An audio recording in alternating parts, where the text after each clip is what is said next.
Capítulo 74. Despedida. Parecía ser una tranquila tarde otoñal en Wori.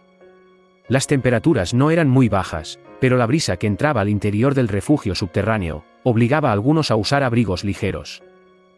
Como era habitual, cada integrante de la célula rebelde del planeta cumplía sus funciones designadas. Numa y Blai continuaron entrenando a los reclutas, y ya su esfuerzo mostraba resultados. Los aspirantes ya dominaban el uso de diversas armas de fuego y eran capaces de luchar en escuadras. Usualmente entrenaban la guerra de guerrillas, pues sabían que un enfrentamiento directo con el ejército imperial sería una locura, pero uno nunca está lo suficientemente preparado. En sus secciones de entrenamientos nunca faltaba Toba, quien aunque no participaba, siempre estaba al tanto de cada detalle. Y más ahora que Limu y los Comando Dosan se unieron al resto. Miraj se encargaba de organizar y administrar el oasis de forma tal que todos tuviesen lo necesario para vivir cómodamente. Pero no se dejen engañar por su cara bonita, pues la única condición para vivir en el oasis era trabajar, algo que absolutamente todos debían cumplir.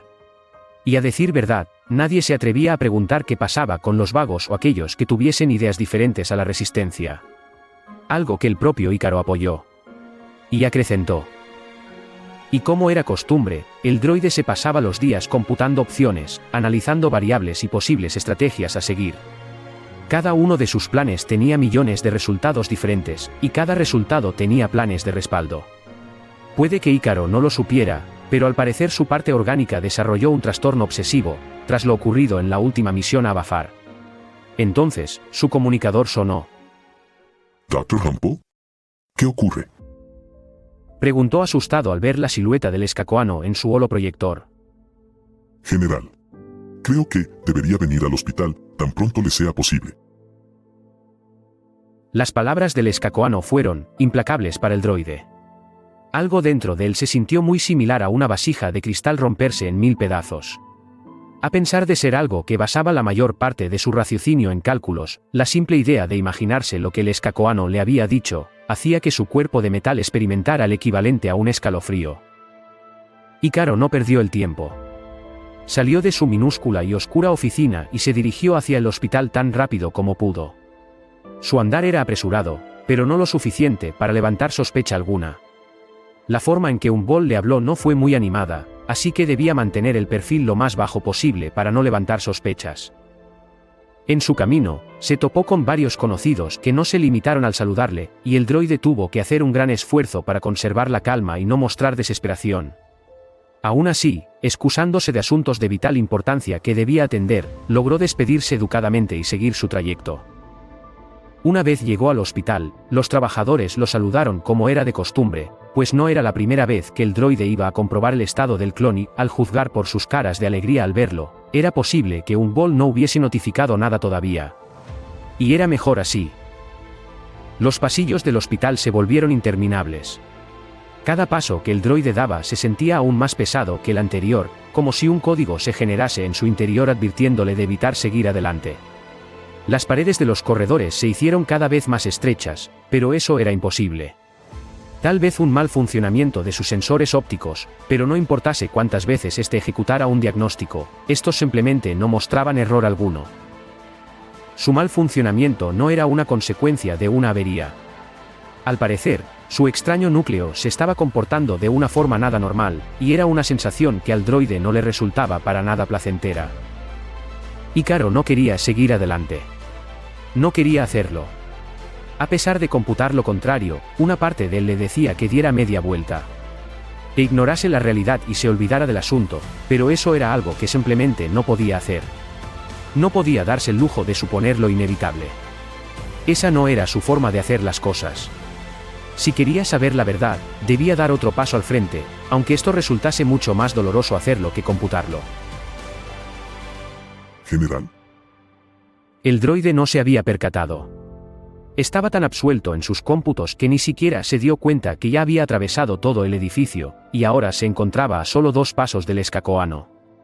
Umbol, a pesar de su mirada siempre carente de emociones, no podía evitar mostrar tristeza y preocupación.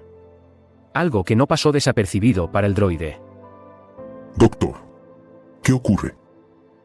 Aquí. Acompáñeme. Tanto secretismo definitivamente no podía ser bueno.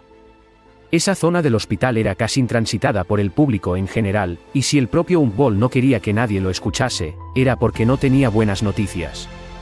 Lo peor de todo, era que se dirigían a la apartada habitación donde yacía Boyle. O lo que quedaba de él. El doctor abrió la puerta, permitiendo que él y el droide pasaran al interior, y luego la cerró herméticamente. Ahora, ante sus ojos, se encontraba lo que quedaba de quien una vez fue su amigo. Ícaro no pudo evitar sentir como un blaster le atravesaba el pecho al verlo en ese estado, y los agitados pitidos de la máquina de soporte vital a uno de los costados de la cama del paciente no daban buenas señales.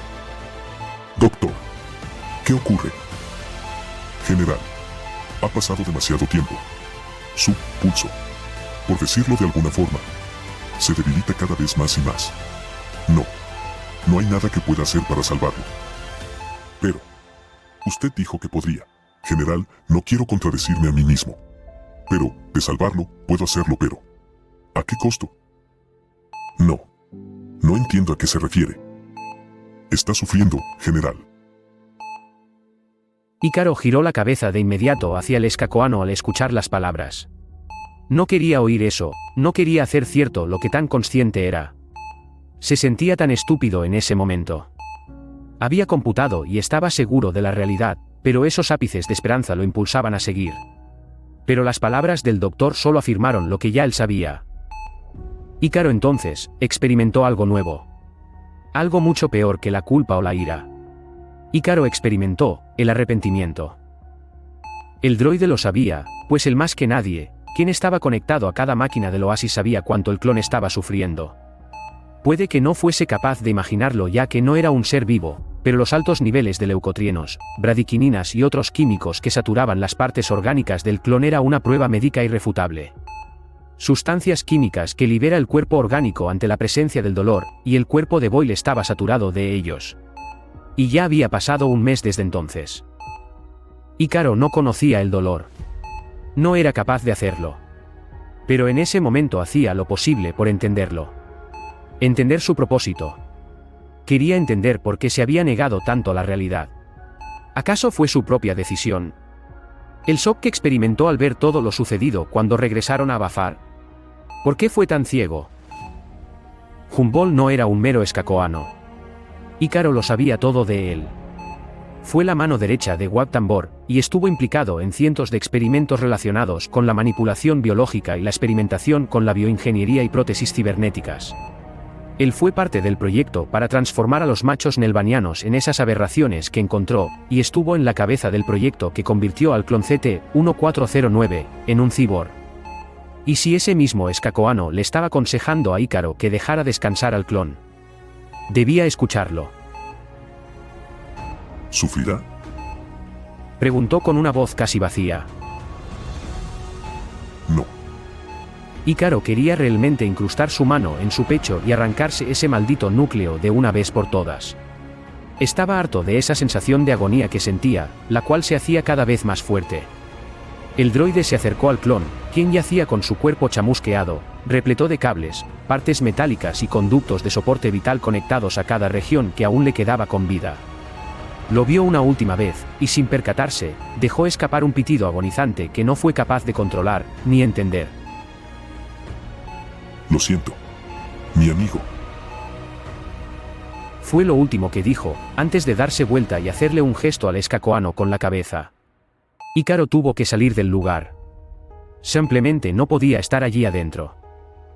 Su núcleo parecía que quería explotar dentro de su pecho, o parecía estar generando tanto calor que haría que sus placas se derritiesen. Pero la verdad, este solo enviaba códigos por todos sus circuitos. Códigos de dolor y agonía. Ícaro se recostó a una pared, incapaz de controlarse. Para un droide eso resultaba imposible, pero no podía hacer más. Lo único que podía hacer era escuchar los pasos del escacoano dentro de la habitación, abriendo una gaveta, tomando diferentes utensilios que Ícaro era incapaz de imaginar. De fondo, se escuchaba ese agobiante pitido repetitivo de la máquina de soporte vital, el cual resonaba con una frecuencia constante e ininterrumpida. Entonces, los pasos de Umboldt se detuvieron y un silencio agonizante se apoderó del lugar.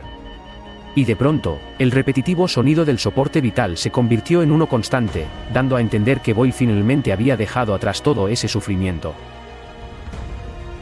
El paciente llegó a un punto crítico. Lamentablemente no pudimos salvarlo. Su condición era demasiado inestable. Causa del deceso: fallo cardíaco. Hora de deceso: 35 horas con 13 minutos horas de Wall. Espero que el comandante haya encontrado el descanso de una vez por todas. Al parecer, un Wall estaba dando un reporte del deceso de Boyle, y tal como escuchó, había mentido en el reporte. Seguro para evitar problemas con aquellos que serían más susceptibles ante su muerte como Numa o Merane. Ícaro era consciente de lo que el Skakoano había hecho para salvar la paz en el oasis, pero eso no evitó que una mancha de aceite se desparramara en forma de lágrima por uno de los sensores ópticos del droide.